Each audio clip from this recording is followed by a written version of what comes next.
Sarah, Oh, nakita mo bang dumaan dito si Cindy? si Cindy? I heard. Nag-swimming daw siya sa patikan kanina. Nakakatawa. Ha? Sige na, Baste. Hanapin mo na si Cindy and make sure na okay lang siya. Sige po. Kayo, wala ba kayong mga klase? Meron po, ma'am. Sige na, pumunta na kayo. Vince! Vince! Ano? Ano yan sa'yo? Bulog ka ba? Ano ba nakita? Nag-swimming ako sa pool! Nasasampalin kita. Teka. Ang naalala ko, nag-walkout ka. Tapos sinabol ka ni Lucas. Saan napunta ba yung pagsiswimming mo? Hindi ka kasi nakikinig. Nagalit ka kay Lucas, nagwisik ako. Tinapon ko yung moodring sa kanya, sagwakot ako. Pagdating ko sa quadrangle, may tumabig sa akin. Tapos, karoon ako espasol sa puti. Malinaw? Oh, ito. Suotin mo muna yan.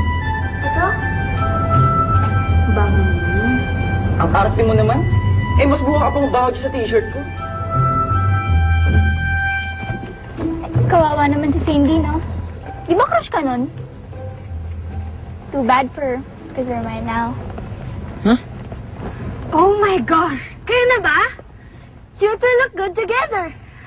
Guys, listen! Alam niyo ba? Si Lucas at Nat na! Yes! Hey, look kissing in the campus. Kinikilig mo eh! You know, I think you're really gaga. I don't do PDA, no? Perfect couple talaga.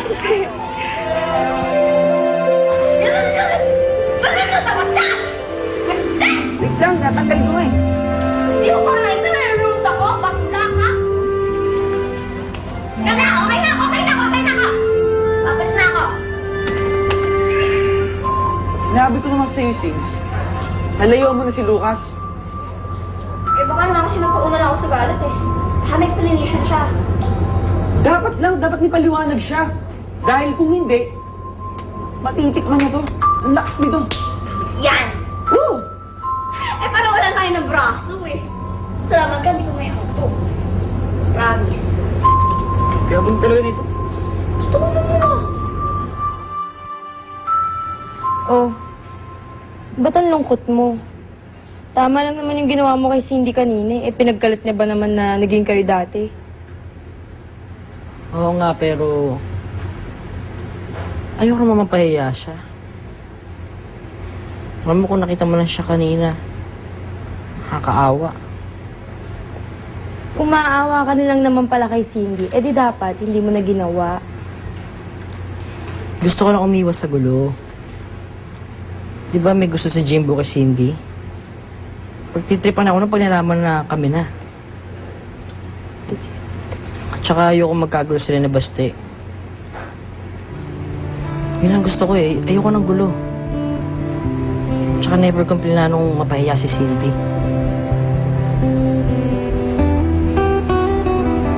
Alam mo, tama lang yung ginawa mo. Masyado kasing feeling si Cindy sa'yo eh. Actually, dapat nga nandun na lang ako eh.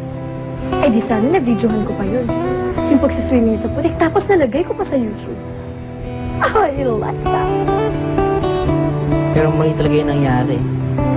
Tapos si Natalie pa. Siya lang nagkakalat ngayon na kami na. Huwag mong alalahanin si Natalie. Alam mo, kirenking yun eh. Ganun talaga yun. Sigurado ako, makalimutan ka lang yun. Dami-daming bullets yun. And I'm always right.